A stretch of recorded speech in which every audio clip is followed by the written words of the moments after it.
Hello, everybody. Welcome to our 5-minute daily devotionals for today. This is a series of short videos sharing some thoughts on a passage mula sa ating Moravian daily text readings. And this is followed by a word of prayer based on a passage from the Old and the New Testament. So we continue sa ating pag-aaral ng Gospel of Matthew with a passage taken from Matthew chapter 11, verses 1 to 10. And in here, we see that Jesus has been teaching and preaching all around the cities. And in our passage, we see John the Baptist being in prison. Nakakulong siya. And he sent out messengers, yung mga kasama niya, to ask Jesus, "Are you the one who is to come? Or shall we look for another?" Kasi mga panahon na yun, yung mga Hudyo, they're looking out for the promised Messiah, yung tagapagligtas ng mga Hudyo. And John the Baptist was preaching in his ministry, preaching in the wilderness, preparing the way for Jesus Christ. So he knew Jesus was the Messiah.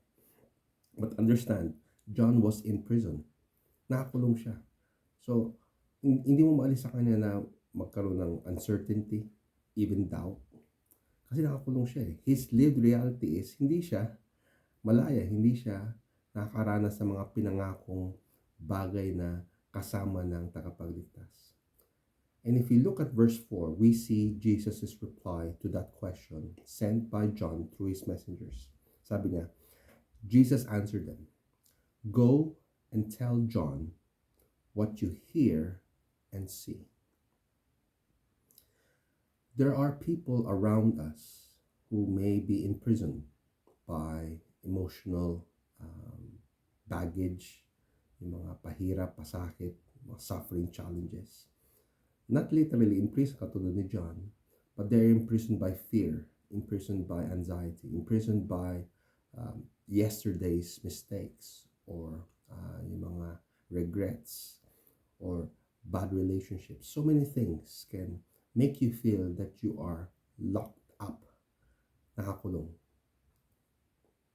Tayo nakakita ng kabutihan at kapangyarihan ng Diyos. We need to speak out and declare these good works of Jesus Christ sa mga taong nangangailangan. Just like Jesus said, go and tell. Tell the people who are in prison. Tell the people who are anxious, who are afraid, who are desperate. Go and tell them what you hear and see. That gives us a challenge.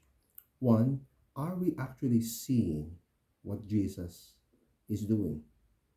Are we actually hearing what Jesus is saying? We must seek God in ways to know Him more, so that what He says and what He does are things that we experience and know about.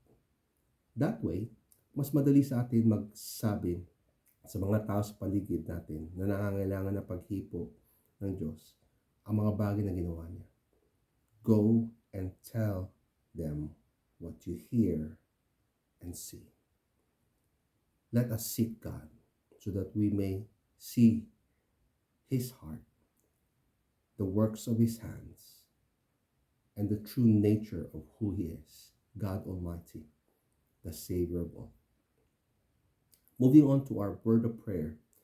This is based on Psalm chapter 40, verse 5. We read here, "You have multiplied, O Lord my God, your wondrous deeds and your thoughts towards us. None can compare with you." And in Mark chapter 2, verse 12, we read, "And he stood up and immediately took the mat and went out before all of them, so that they were amazed and glorified God, saying, 'We have not seen anything like this.'" As I said, may mga tao na nangangailangan ng ating tulong. God's work is being done, and we must be able to perceive what God is doing, share what God is saying, and let people like this leper man from Mark chapter 2, verse 12, experience the power of Almighty God. Let's pray. Loving Savior, when doubts arise, remind us of your mighty works and unfailing promises. Like John the Baptist, help us to trust that you are the one who brings healing, restoration, and salvation. Open our hearts to recognize your presence and follow your ways. May we live out as messengers of your truth, preparing the way for others to know you. Amen. God bless you as you live out and follow God's word.